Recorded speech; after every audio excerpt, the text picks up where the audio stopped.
MIDI knows that just when you thought you had your body all figured out, bam, perimenopause. Suddenly, your hormones are raging like it's puberty round 2. You're waking up at 3 a.m. and dealing with mood swings that have mood swings. Your ears are itchy, your jeans don't fit, you need an industrial-sized fan to cool down, and you've suddenly forgotten the word for microwave. Most women in perimenopause don't know that they are, even though it can last for 10 years. They also don't realize that most of their symptoms are treatable. That's why we built MIDI Health. MIDI is a company built by women who've been through it. Our menopause experts actually listen and treat the real symptoms you're feeling. Your symptoms aren't just common, they're treatable. Schedule a visit with a menopause specialist at MIDI. Visit joinmidi.com. Specialist-led care, virtual visits, insurance eligible. Midlife needs MIDI. Results may vary. Medications prescribed only if clinically appropriate based on a consultation with a clinician. Insurance coverage varies. Check with your plan for coverage. Hey listeners, this is Peter and welcome back to the History Shorts. Today's episode is brought to you by the Podcast Republic, your ultimate listening app. Discover and subscribe to thousands of podcasts from around the world. Download Podcast Republic today, available on Google Play and the Apple App Store. Today on History Shorts. In the summer of 1212, a French shepherd boy named Stephen of Cloyes appeared at the court of King Philip II of France with an extraordinary claim. He had, he said, a letter from Jesus Christ. Jesus had personally instructed him to lead a crusade to the Holy Land, not an army of knights, but a movement of the pure and the faithful, who would cross the sea and reclaim Jerusalem through the power of their innocence rather than the force of their swords. The king told him to go home. Stephen went south instead. By the time he reached the Mediterranean coast, he had thousands of followers. The sea, he promised, would part for them, as the Red Sea had parted for Moses. The sea did not part. What happened next to Stephen's followers in France, to a parallel movement in Germany led by a boy named Nicholas of Cologne, and to the thousands of ordinary people caught up in both, is one of the most tragic, most misunderstood, and most revealing stories of the entire medieval world. Our history brief today covers some recent history news.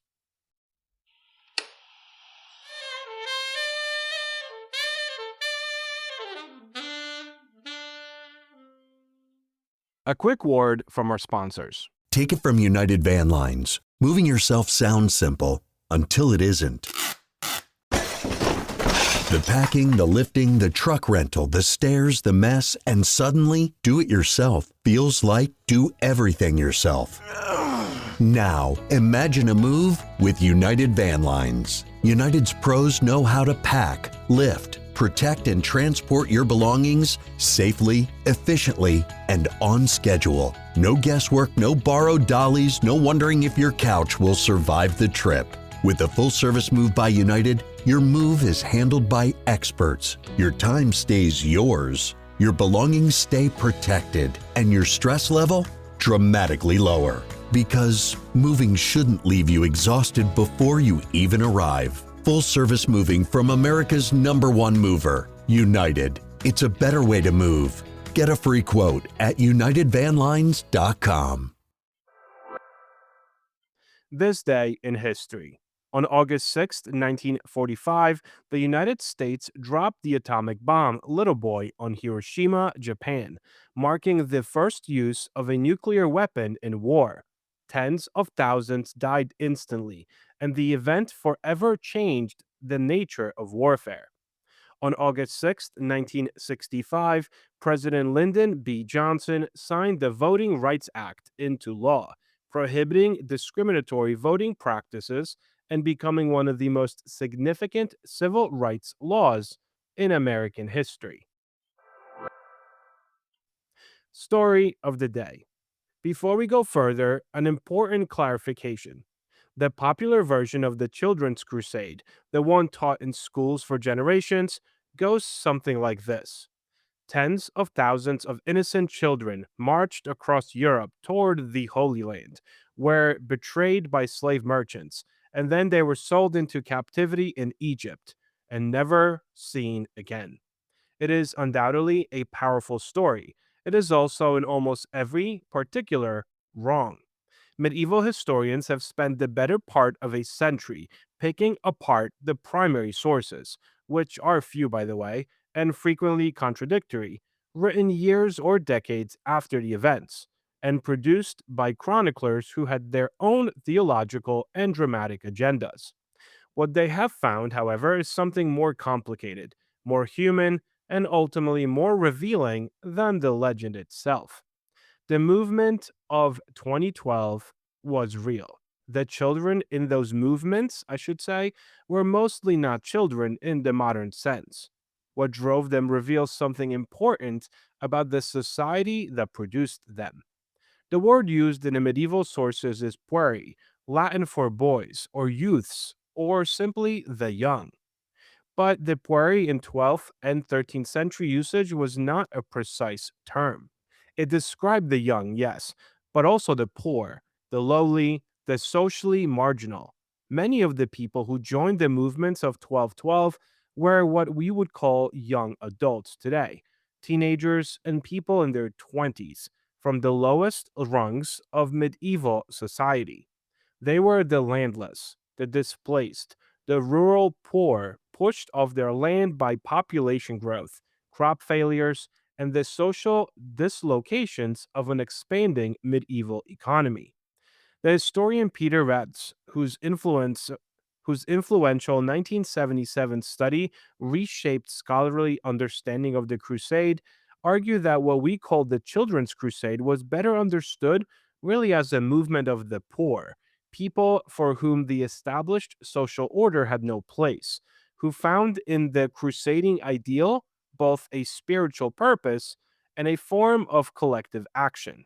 They were not innocent children led astray. They were desperate people reaching for something transcendent.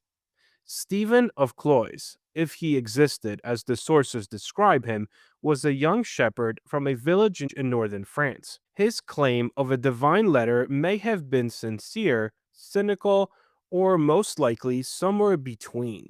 A young person who had experienced something he interpreted as a divine call, amplified by the intense religious atmosphere of crusading Europe.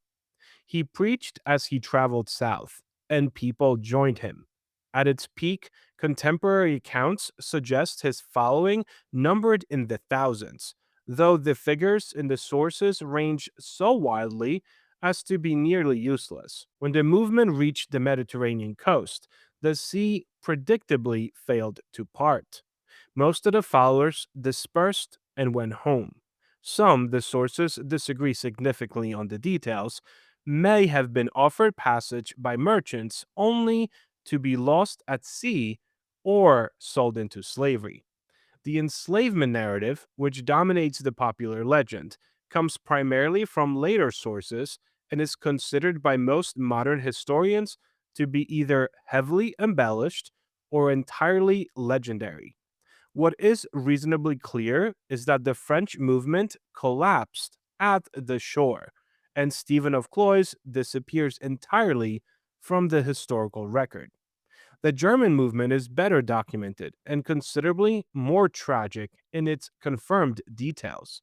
Nicholas of Cologne, another young preacher similarly claiming divine inspiration, gathered a following and led them south over the Alps toward Genoa, where he also promised the sea would part.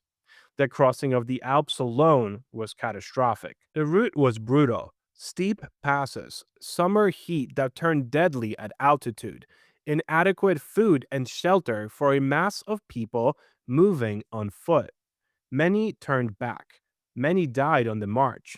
When the survivors reached Genoa in August 1212, the sea did not part. Most of the German movement dispersed there. A smaller group pushed on to Pisa, where two ships apparently took some of them. Destination unknown. Nicholas himself may have made it to Rome, where Pope Innocent III reportedly praised their spirit and released them from their vows. What became of Nicholas after all of that? Well, the sources do not say. What the Children's Crusade of 1212 actually reveals is not the story of innocent faith betrayed, though there is some genuine tragedy in it. It reveals the enormous social pressures building in the early 13th century Europe. The crusading movement had been ongoing for over a century, and the promised returns, the liberation of Jerusalem, the spiritual rewards, the sense of divine purpose, had not materialized. Jerusalem had been lost again in 1187. The Fourth Crusade of 1204 had spectacularly moved into sacking Constantinople instead of fighting Muslims. The ordinary people, the poor, the young, the marginal, were watching. The movements of 1212 represent, in part, a popular theological argument. If the knights and the powerful cannot reclaim Jerusalem, perhaps God wants different instruments: the pure, the humble, the poor. It was a profound critique of the crusading establishment, dressed in the language of faith. And it failed. The History Brief. Today, on some history news, we're headed to ancient Egypt, where a new study is challenging one of our oldest assumptions about royal women. For more than a century, archaeologists knew that several Egyptian princesses had been buried with weapons. The common explanation? Well, the weapons were likely symbolic. Ceremonial objects meant to reflect status rather than actual combat. But what if they weren't just for show? A new analysis of the bones of several royal women suggests these princesses may have actively trained with bows, daggers, maces, and other weapons during their lifetimes. If the interpretation is correct, it could fundamentally change how we think about elite women in Middle Kingdom Egypt. The story actually begins more than 130 years ago.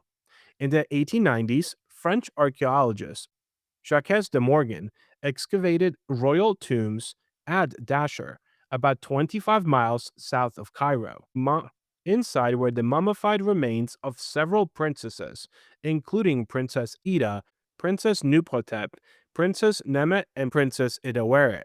They had been buried with bows, arrows, daggers, and maces, objects usually associated with male warriors. At the time, researchers assumed the weapons were simply ceremonial. Then something remarkable happened. After spending more than a century largely forgotten in the basement of the Egyptian Museum in Cairo, the mummies were rediscovered in 2020.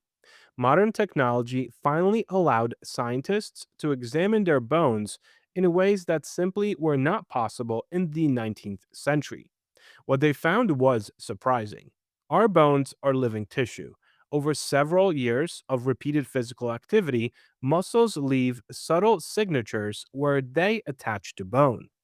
Princess Ida, for example, showed unusually strong muscle attachments in hand and arm, consistent with repeatedly gripping heavy objects such as daggers or maces.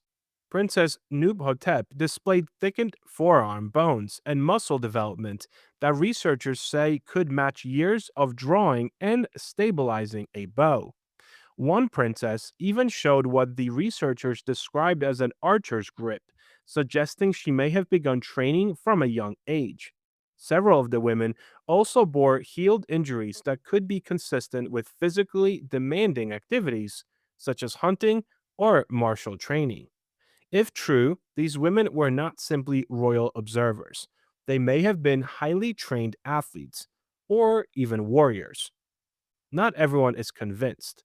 Several outside experts have urged caution, pointing out that muscle attachment patterns can result from many different activities, and not just weapon use. Without comparing these princesses to ordinary Egyptians from the same period, it is difficult to say with certainty what caused these skeletal changes. One bioarchaeologist even joked that finding a tennis player buried with a golf club wouldn't necessarily mean they played golf. So, needless to say, this is not a settled debate. It's a new hypothesis supported by intriguing evidence. And that's exactly how archaeology often works. Thank you so much for spending some time with me today and helping make this little show such a mighty success. If you're enjoying this show and would like to help with its production, you can always donate a few dollars at buymeacoffee.com or become a Patreon member to enjoy these episodes ad-free. Both of those links can be found on our website at www.historyshortspodcast.com. And don't forget to check out our YouTube channel, where we have different videos and series that are not part of this main feed. Have a great rest of your day, and I will talk to you all again tomorrow. Some people use ChatGPT to answer questions. Others use it to get real work done. With ChatGPT Work, you bring the goal, plus real inputs like briefs, notes, files, feedback, data, and project plans. It can help turn them into an analysis, tracker, deck outline, prototype, or workflow you can review and keep shaping.